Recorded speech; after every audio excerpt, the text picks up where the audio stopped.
ఏమో అన్న, నా బాధను ఇతరులకు చెప్పి వాళ్ళని కూడా బాధ పెట్టలేను. చిన్నప్పటి నుంచి నేను పెరిగిన వాతావరణం అలాంటిది. నా ప్రాబ్లాన్ని నేనే సాల్వ్ చేసుకుంటా అన్న. ఏమో శంకర్, నీ ఇష్టం.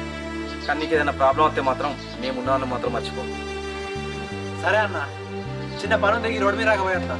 సరే శంకర్.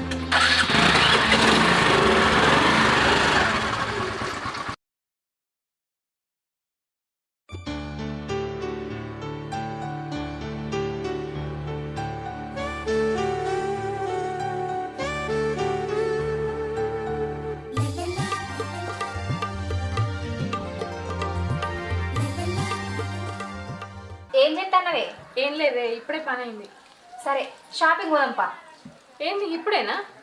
మంజులక్క వాళ్ళు రెడీగా ఉన్నారే. ఇప్పుడు పోతేనే మంచి మంచి చీరలు దొరుకుతాయి, లేకపోతే ఆఫర్లు అన్నీ పోతాయి. పోదాం కానీ నా దగ్గర పైసలు లేవే.